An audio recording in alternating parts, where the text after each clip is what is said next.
days were hot.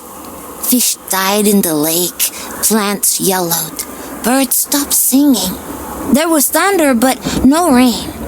You call this period the Great Ecological Catastrophe. I heard my mother's heartbeat as she carried me to Alphaville. People chased us. I remember her driving and bison running by. Then we reached the flooded city with refugees in rubber boats. Suddenly, I couldn't find Mama. I was scared and alone. I'll never know whether she died or abandoned me. I only remember the rockets leaving for Mars. That night, the fighting started. I ran deep into the forest. A she-wolf found me and raised me with her cubs. People who didn't make it into the rockets were dying in combat and from the mutating environment. But we, the orphans and animals, didn't fight. Instead, together we adapted to nature that grew out of the rubble. Many moons passed, and then one day, some humans returned. They called themselves Martians. They flew around dressed in yellow. They went hunting and played golf. I would steal their golf balls for fun. It really upset them. Then one day, I found a dead Martian. I took off his helmet and put it on. There was music playing in it. After years of only speaking wolf, I listened to the Martian radio and learned human language again. After the group left, one full moon later, I was chasing a tasty bug when another spaceship with new Martians arrived. It soon became clear they were trouble.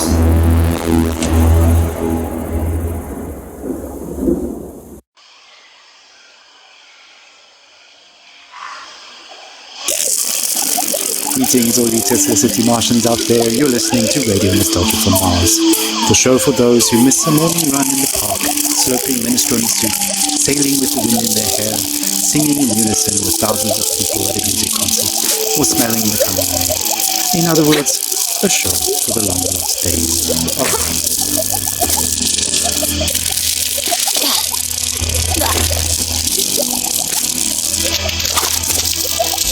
I'm the son of no one. I'm the son of no one. I'm the son of no one. I'm the son of no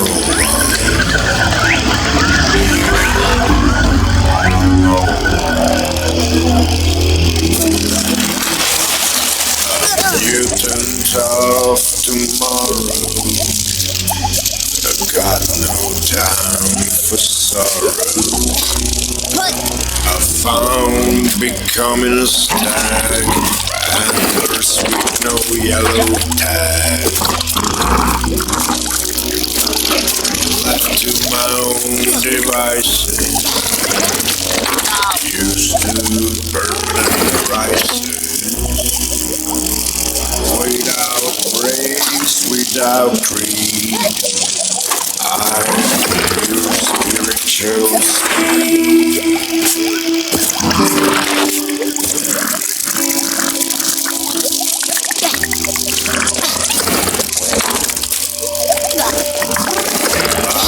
I'm the son of no one. I am the son of no one. I am the son of no one.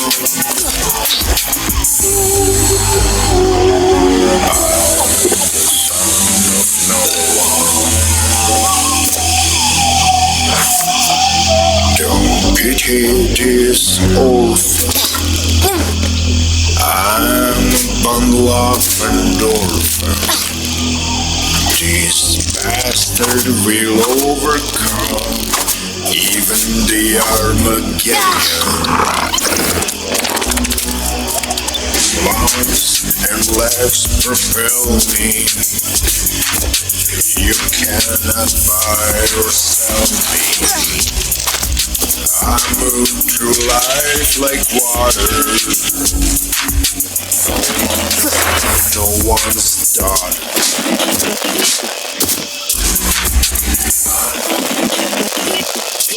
Son of no one, the son of no one. I'm the son of no one. I'm the son of no one. Starting off the show with Son of No One, a song I'm fairly certain resonates with many of us orphans of the earth out here in the stuffy depths of space. Speaking of stuffy air, please don't attempt to open portal windows to let some fresh air in. It's unbelievable that we have to mention this, but we're living in pressurized domes, people. Breathing recycled air is just the new normal. In totally unrelated news, the memorial of Baroness Sunderland will be held in private, and the family asks gold diggers and paparazzi to respectfully stay away from the funeral ceremony being held in the Section C cafeteria on Deck 3 at 7 p.m. Dome time. All right.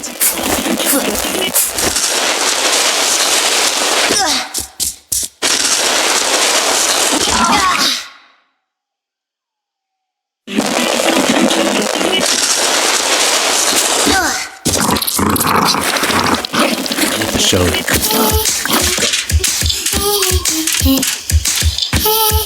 Go.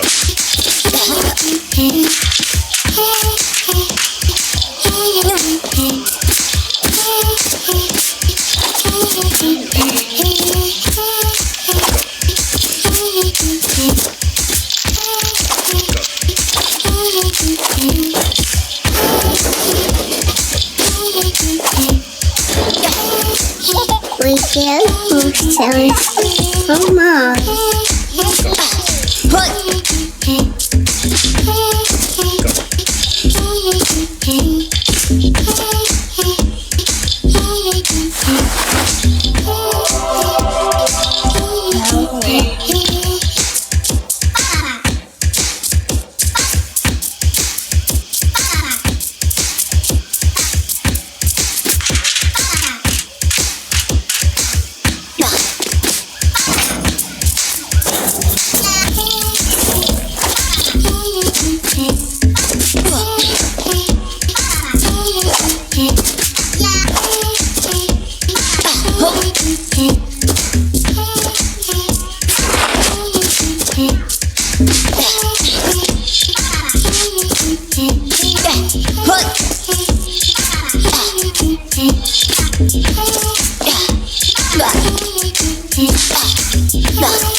Funny?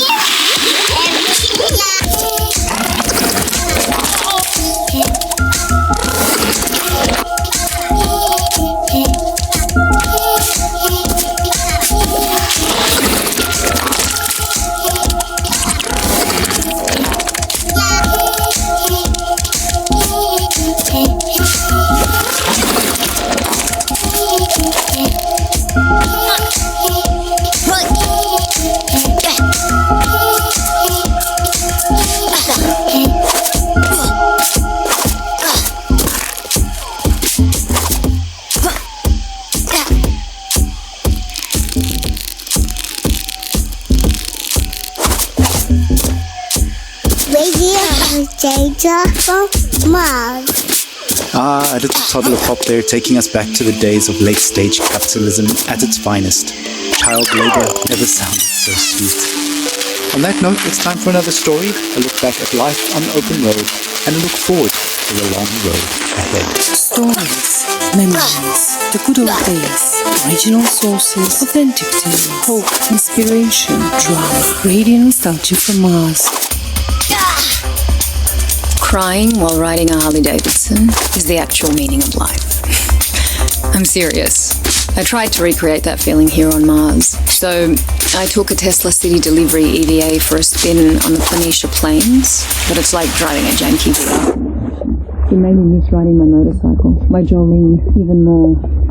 At 35, for 30 days in the blistering heat of July, I took a 4,600-mile trip across America on my motorbike. We set off from California, we zigzagged up and down the country and covered 18 states all the way up to New York City, where I was to take over my father's company. During the trip, the biggest surprise for me was how much of my thinking was practical, even banal. I just focused on staying alive at 70 miles an hour on two wheels with crazy winds buffeting me in all directions. So while my mind was this constant barrage of compulsive thoughts, those thoughts were generally practical. Like, how do I get to that destination before dark? Am I drinking enough water? Am I hydrating? The bigger picture stuff of why am I doing this and what is life about anyway didn't come until later. We started the trip at the peak of California's infamous orange heat wave, and we rode it for 5 days in temperatures you wouldn't believe. Some mornings I'd have sweat dripping from my elbows before we even set off. My eyes hurt from the sun. Sometimes I'd wake up so sore I could barely move. My inner thighs had engine burn. And even though those closest to me actually didn't think I'd make it, I learned that I could physically overcome much more than I thought. So after that rite of passage, I knew I could take over the company. Instead of being an entitled little brat whose father would pay for her theatre career, I turned the company into a $1 trillion business. And now, here I am with my family on Mars, among the last representatives of humanity in the universe. But aside from this high-minded idealism, life has no meaning. Because of these damn EVA suits, there's no wind on the highway here. No open-air solitude that makes you feel one with the world like back on Earth. On Mars, even if you manage to get outside, you're still trapped in a bubble of your own stale air. No matter where you go, isolation clings to you. Unlike the open road, it's an experience of void, of wholeness. There's no dancing asphalt, no heat, no neon-lit diners, and 2 a.m. omelettes with green bell peppers and yellow cheddar with a side of burnt hash browns, greasy bacon and black coffee. Instead, there's this barren rock and strictly monitored oxygen levels and sterile domes. We live in bubbles within bubbles. I admire how far we've come and how resilient we are, but I wonder, maybe we're just fooling ourselves. Just like during my epic ride, we've mostly figured out the banal questions about water and food and sanitation, and now the greater questions are looming. What are we really doing here? What is our future? And what will the meaning of life be for my kids? At any rate, the point is, I miss my family. That's all. Thanks for listening. Thank you for taking us on that ride with you, Brianna.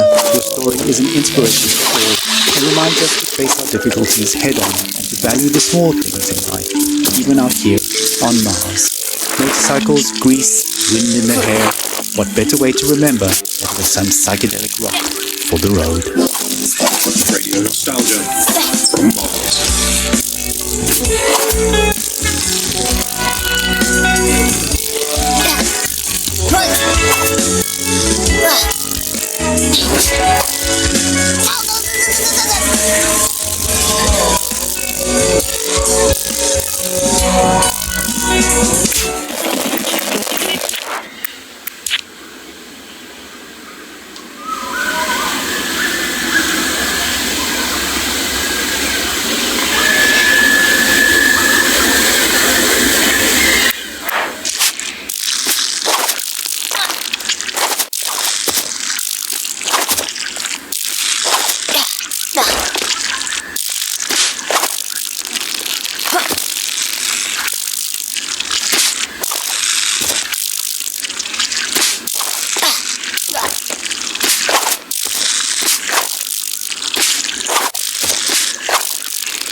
Alejandro.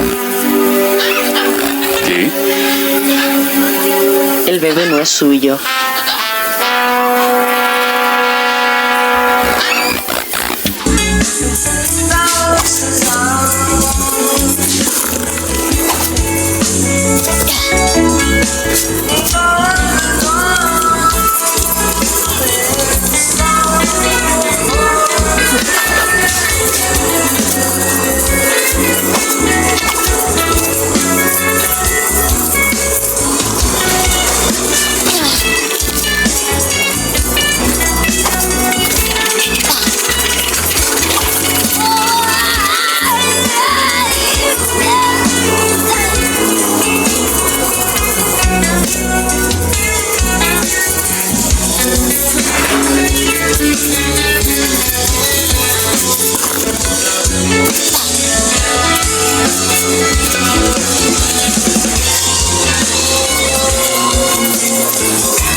You're home away from home. You're nostalgic for Mars. Ah, blue skies, warm days, the long-lost summers are past on Earth. Will we ever return? Stay tuned.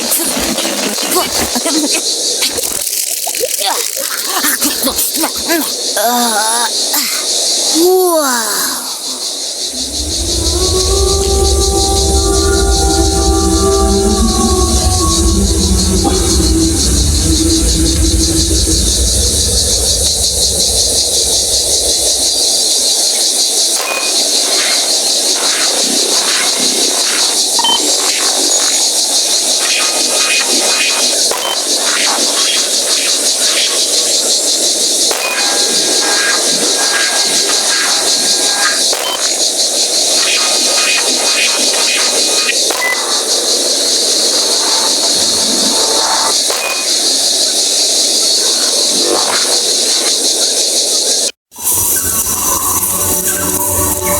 Crouched near 3 members of your Martian expedition.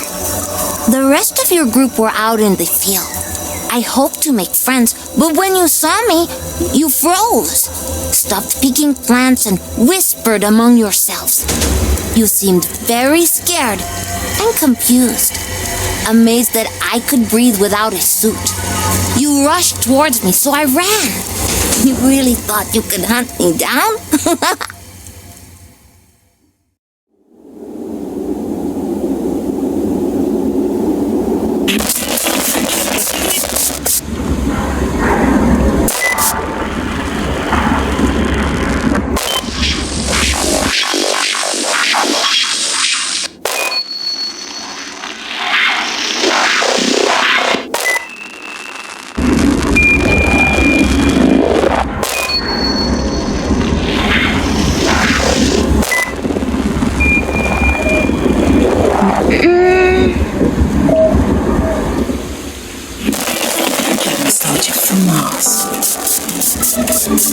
Hello all you Martians out there, it's time for another round of Radio Nostalgia from Mars. To Soul's episode is an energetic tour de force of nostalgia from the good old days. Buckle up, buckle down.